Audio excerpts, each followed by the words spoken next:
Envie agora suas dúvidas para o e-mail tatiana.r.m@uol.com.br tatiana.r.m@uol.com.br e a doutora Tatiana irá esclarecer pessoalmente e detalhadamente todas as suas dúvidas.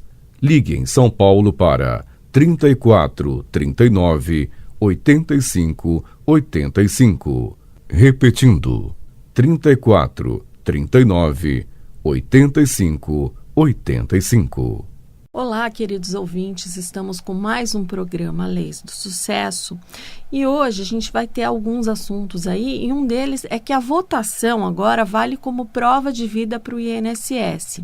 A presidência do INSS publicou portaria com mudanças nas regras para a prova de vida de aposentados, pensionistas e outros beneficiários do INSS.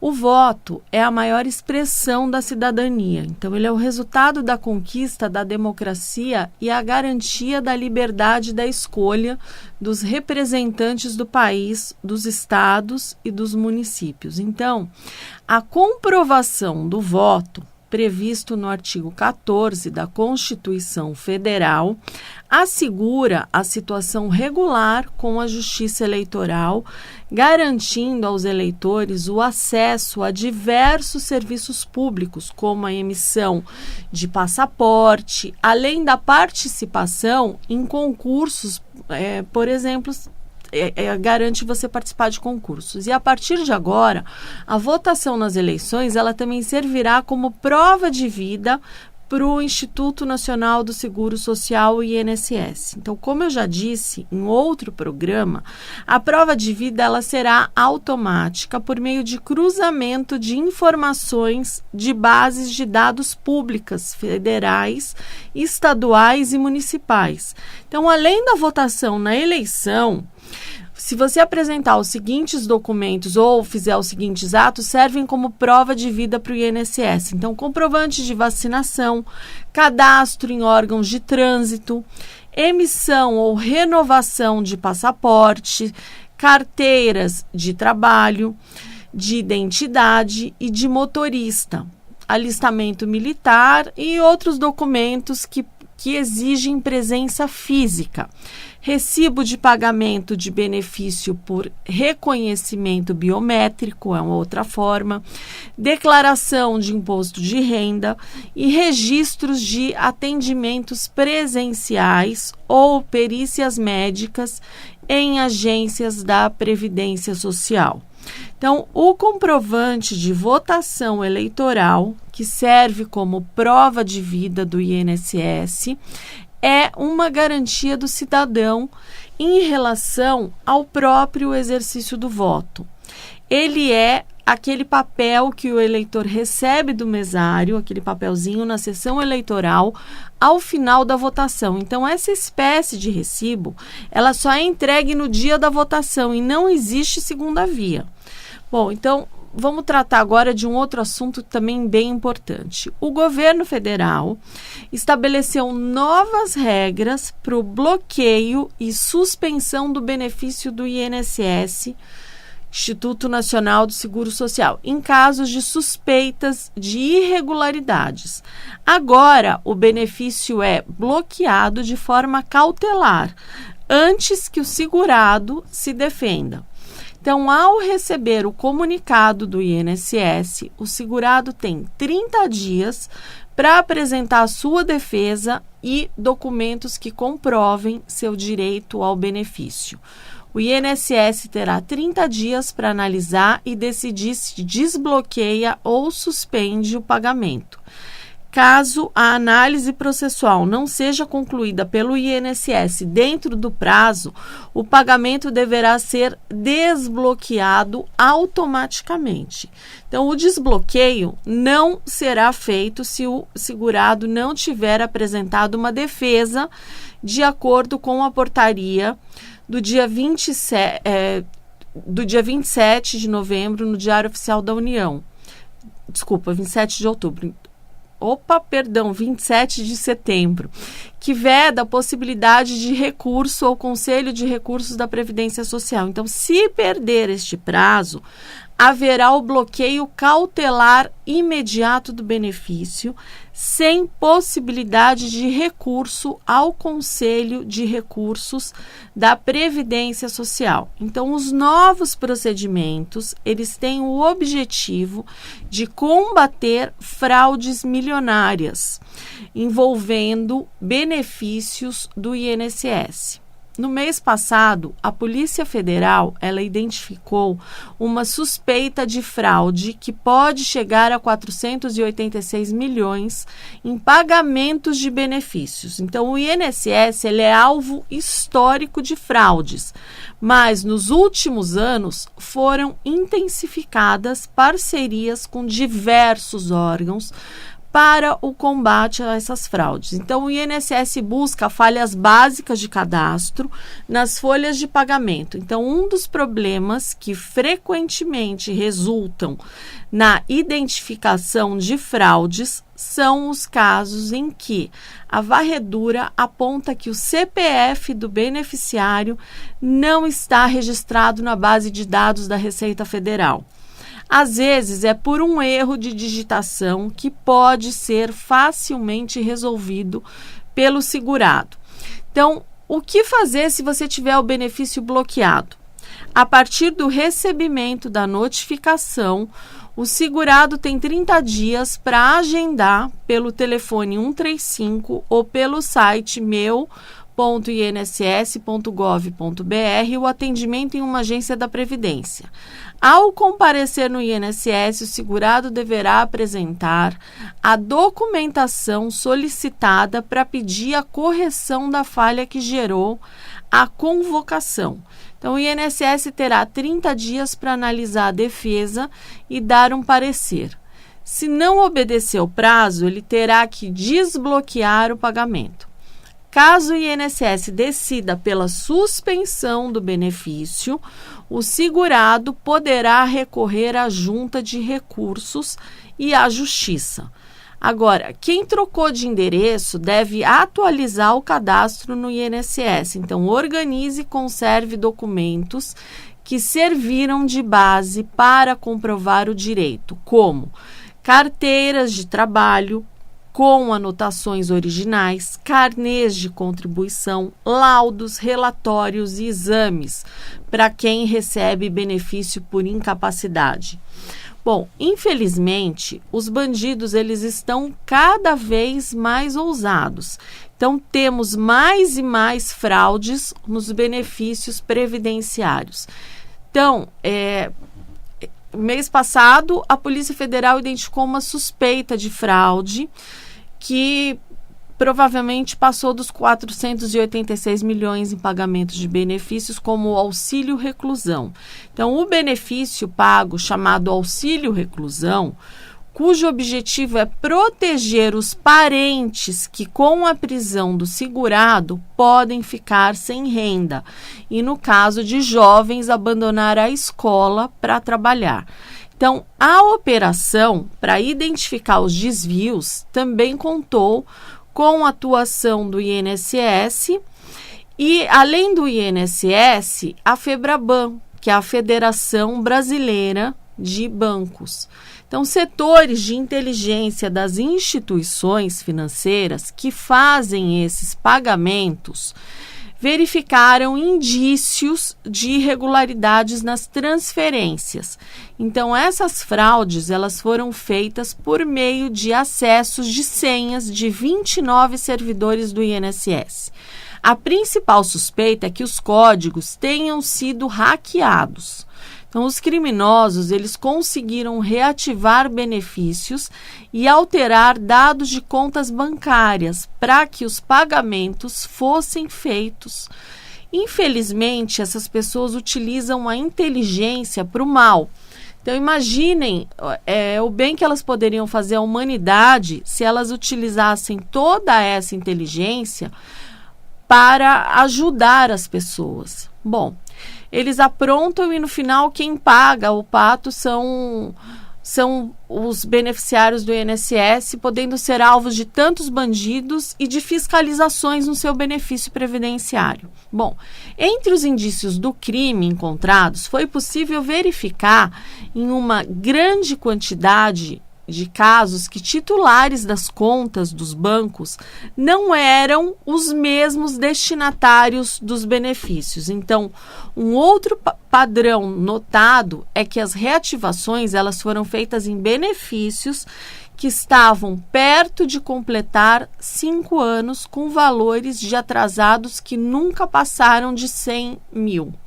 O que seria, em tese, para não chamar a atenção de órgãos de controle, como o COAF, né, que é o Conselho de Controle de Atividades Financeiras. Então, a Polícia Federal, ela detectou, por meio do uso de ferramentas de análise massiva de dados, a existência de milhares de reativações de benefícios sociais de forma fraudulenta. Então, dessa forma, a medida mais urgente para evitar a evasão de dinheiro público foi o acionamento das instituições financeiras, possibilitando o bloqueio do pagamento de milhões de reais em benefícios fraudulentos. Então, a maior preocupação do lado da polícia era que os pagamentos fossem suspensos o quanto antes. Isso porque a experiência de investigação desse tipo mostra que é difícil você recuperar o dinheiro depois que foi realizada a transferência. Então, em algumas situações, é possível encontrar os autores, mas dificilmente os recursos são devolvidos. Então, a apuração começou em junho desse ano e, desde então, os bloqueios de pagamento começaram a ser feitos. Mais de 13 mil benefícios que seriam pagos estão na mira da investigação. Entre eles, o auxílio reclusão pago a dependentes do trabalhador, que tenha no mínimo 2 anos de atividade urbana reconhecida pelo INSS e não receba benefício do órgão, dentre outras exigências. Então, uma análise mais aprofundada vai concluir, dentro desse montante de 486 milhões, quais benefícios que seriam pagos irregularmente, quais estavam regulares. Por isso, o INSS ainda não tem informação de quanto poderá ser recuperado. Então, a Polícia Federal agora investiga se a ação foi orquestrada, se partiu de um mesmo grupo e busca identificar os autores das supostas fraudes. Então, na esteira de medidas para combater desvios, o INSS concluiu no início de setembro a distribuição de tokens para aprimorar a segurança no acesso de servidores do órgão a dados dos beneficiários e ao sistema que autoriza a concessão de benefícios. Então, com isso, o acesso ele passa a ser protegido por 3 mecanismos: a senha pessoal de cada servidor, a verificação em 2 etapas, que é o código enviado para o celular do servidor, e o token, uma espécie de pendrive que deve ser inserido no computador para destravar o sistema do INSS. Então, os tokens custaram R$1.340.000 e devem ser renovados em 3 anos. Historicamente, o INSS é alvo de fraude, é alvo de todo tipo de problema. Então, o INSS começou a intensificar as parcerias com outros órgãos. As fraudes, elas estavam cada vez mais sofisticadas e o mundo, ele está investindo em segurança cada vez mais. Então, o setor público, ele não pode ficar à margem disso. O processo de compra dos tokens começou ainda no ano passado, com um projeto do INSS. Então, a compra foi feita no início de 2022 e agora, em setembro, o sistema de todos os servidores do órgão, cerca de 20 mil, passou a exigir o dispositivo. Então, essa nova fase começou como um teste para um grupo mais restrito de servidores, mas após 6 meses foi adotado por todo o órgão. Os tokens foram distribuídos, inclusive, para servidores de agências do INSS em todo o país. O dispositivo passou a ser necessário até para acessar o histórico e processo de beneficiar dos benefícios de quem recebe o benefício. Então, o valor investido na segurança ele é muito pequeno em relação ao risco de fraudes. O INSS ele trabalha em conjunto com outros órgãos para evitar prejuízos no pagamento de benefícios. Além da Polícia Federal, há grupos de trabalho como o Ministério da Previdência e Trabalho, o GSI, que é o Gabinete de Segurança Institucional, e a Dataprev. Então, os bancos fazem, por exemplo, o cruzamento de dados para saber se o benefício a ser pago será depositado em uma conta com o mesmo CPF ou de algum familiar. Caso contrário, há um indício de fraude. Outra medida prevista pelo INSS é a troca de rede dos computadores por uma com um acesso mais rápido e que dá mais autonomia ao órgão. O governo ele costuma fornecer os melhores computadores para a Receita Federal, que é o órgão que arrecada o dinheiro que pagamos ao INSS. Então, por isso, recebem os melhores computadores.